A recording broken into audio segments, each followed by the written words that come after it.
Métro, boulot, gynéco. Le micro des gynécos, les podcasts de la GOF. Bienvenue sur le micro des gynécos. Aujourd'hui, Océane reçoit le docteur Rousset-Jablonski, gynécologue médical au centre Léon Bérard et à l'hôpital Femmes-Mères-Enfants de Lyon. Elle est également présidente de la Société française de gynécologie et responsable de la commission médicale du CNGOF. Dans cet épisode, elle nous éclaire sur la parentalité chez les femmes porteuses d'un variant délétère des gènes BRCA, un échange essentiel pour mieux comprendre les implications médicales et reproductives des femmes BRCA. Bonjour, docteur Rousset-Jablonski. Merci d'avoir accepté de participer. Bienvenue sur le micro des gynécos. On profite aujourd'hui de votre expérience pour parler BRCA 1 et 2, les mutations BRCA. Bonjour, merci beaucoup pour votre invitation pour cet épisode. Avec plaisir. Les mutations délétères des gènes BRCA représentent 0,2 à 0,3% de la population. Ce ne sont pas des mutations exceptionnelles et on a tous et toutes rencontré des patientes mutées BRCA. Pouvez-vous commencer par nous rappeler un petit peu les risques carcinologiques liés à ces mutations génétiques? Alors effectivement, les femmes qui sont porteuses d'un variant délétère, donc ce qu'on appelait anciennement mutation des gènes BRCA, sont exposées à des risques très élevés, à la fois de cancer du sein et de l'ovaire, avec pour les risques de cancer du sein, donc on parle souvent en risque cumulé jusqu'à l'âge de 80 ans, c'est-à-dire le risque d'avoir développé un cancer entre donc l'âge de 20 ans et l'âge de 80 ans. Donc pour BRCA1, il est autour de 70%. Et on a à peu près la même estimation pour les femmes porteuses de mutation BRCA2, avec des variations en fonction des études. Pour le risque de cancer de l'ovaire, là, il y a une différence plus marquée entre BRCA1 et BRCA2, avec un risque cumulé jusqu'à l'âge de 80 ans de l'ordre de 40% pour les femmes porteuses d'un variant BRCA1 et de l'ordre de 15 à 20% pour les femmes porteuses d'un variant BRCA2.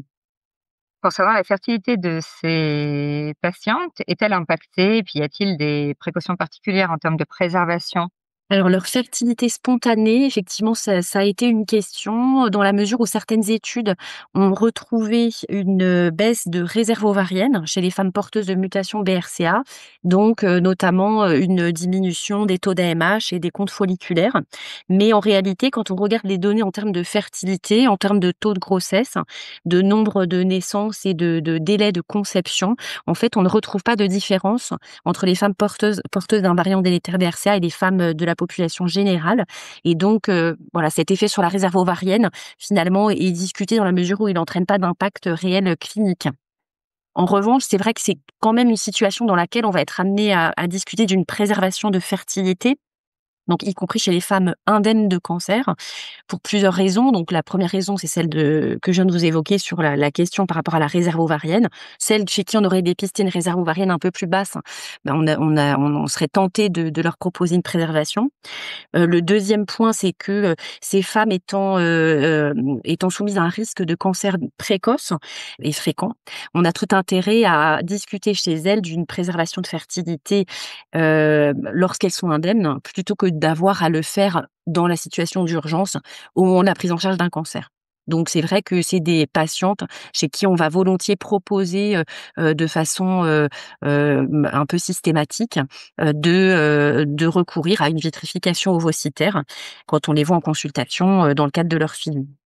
Et puis le troisième point, alors qui finalement en France est un peu plus discuté, mais qui concerne beaucoup les femmes BRCA qui vivent dans certains pays, c'est que dans certains pays, le recours au diagnostic préimplantatoire est largement possible pour les femmes BRCA.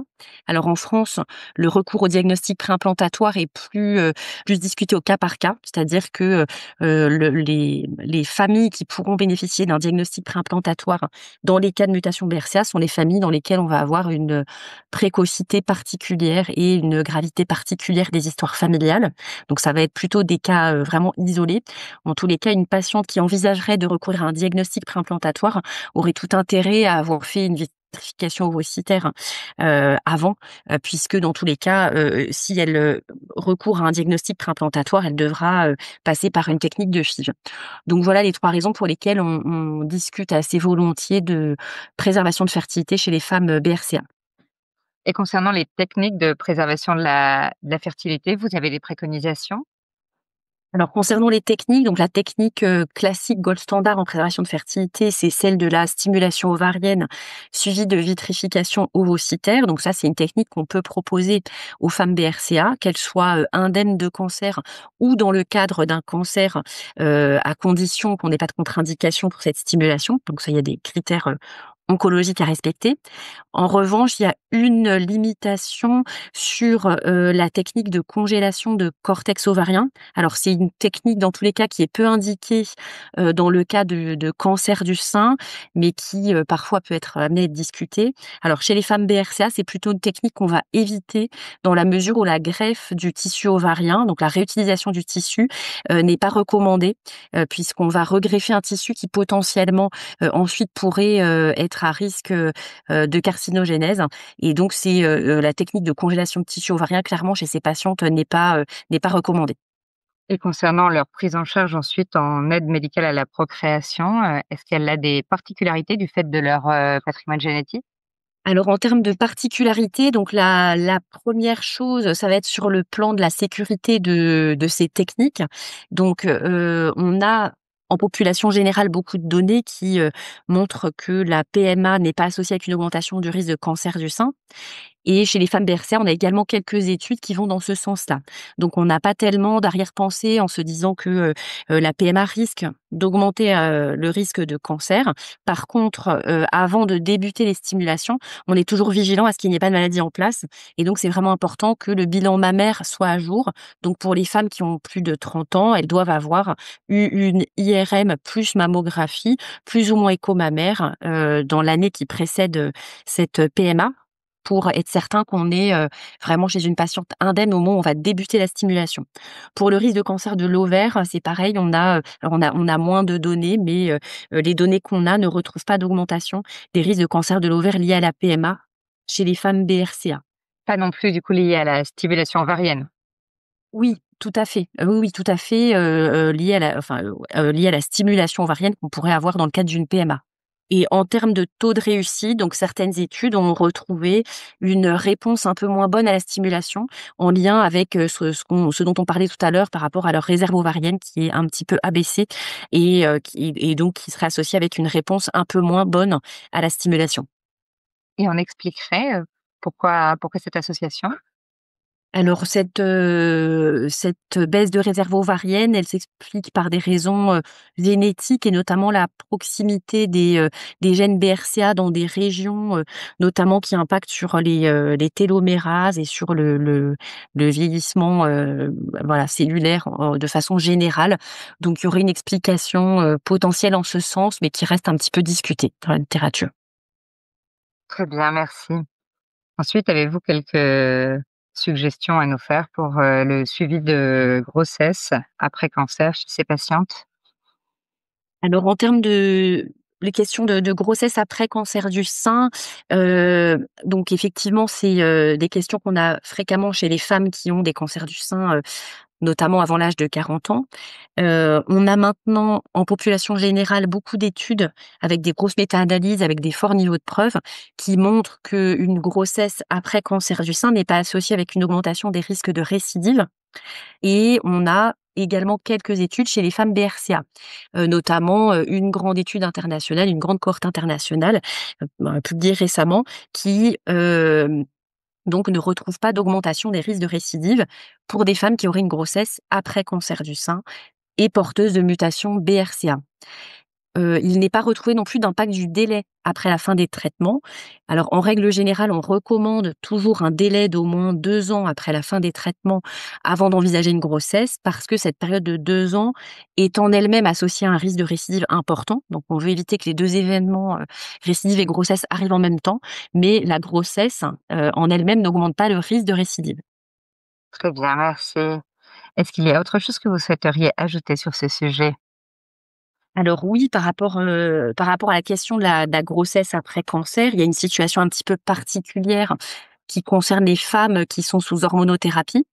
Donc, vous savez qu'il y a une étude récente qui a été, dont les premiers résultats ont été publiés puisque l'étude est toujours en cours, qui évalue l'impact d'une fenêtre temporaire d'hormonothérapie pour un projet de grossesse, puisque l'hormonothérapie, elle est généralement recommandée pour une durée de 5 ans ou plus. Et donc, quand les femmes ont des projets de grossesse pendant cette période, il est possible de discuter d'une pause d'hormonothérapie transitoire pour mener à bien un projet de grossesse. Donc, une étude donc est en cours avec une première publication qui n'a pas retrouvé d'impact délétère d'une fenêtre d'hormonothérapie, à condition que l'hormonothérapie ait été prise pendant au moins 18 mois à 2 ans avant de faire la pause, et à condition que l'hormonothérapie soit reprise après la grossesse. Dans cette étude, on a un certain nombre de femmes BRCA qui ont été incluses, chez qui on retrouve des résultats similaires, et donc on peut également envisager chez ces femmes, comme chez les femmes non porteuses de mutation, une fenêtre d'hormonothérapie si elles souhaitent un projet de grossesse après un cancer du sein. Oui, merci pour cet ajout parce que c'est vraiment, intéressant. Et en cas de demande de PMA après cancer chez ces patientes, vous organisez les choses de quelle manière? Alors, en règle générale, quand on autorise un projet de grossesse après cancer, donc avant d'autoriser un projet de grossesse, on s'assure que les bilans mammaires soient à jour, et on a aussi souvent l'habitude de réaliser un PET scan avant de, donner entre guillemets «un feu vert» pour une grossesse. Quand on donne un feu vert pour une grossesse, s'il y a une infertilité, donc une indication de PMA, on n'a pas d'argument finalement pour contre-indiquer le recours à une PMA. Alors c'est vrai qu'on a beaucoup moins de données de la littérature sur cette question, et en l'occurrence chez les femmes BRCA, on a une étude de cohorte rétrospective, mais avec très peu de patientes qui ne trouvent pas de données inquiétantes, bon, qui restent insuffisantes pour être certain de l'absence d'impact délétère de la PMA, mais en tous les cas, on n'a pas d'argument pour contre-indiquer une PMA. Donc en règle générale, quand un projet de grossesse est mis en route, les couples essayent pendant une durée d'au moins 6 mois. Et au bout de 6 mois, on fait un bilan de fertilité. On n'attend pas 1 an comme en population générale avant de discuter d'une PMA. Oui, très bien, important à retenir également. Eh bien, merci beaucoup pour toutes ces informations. Je vous en prie, merci à vous. Merci à tous de nous avoir écoutés aujourd'hui. Rendez-vous la semaine prochaine pour un nouvel épisode. Vous retrouverez toutes les ressources et références de ce podcast dans la description, et surtout, n'hésitez pas à vous abonner à la chaîne, à lui accorder 5 étoiles, voire même à en parler autour de vous. Métro, boulot, gynéco.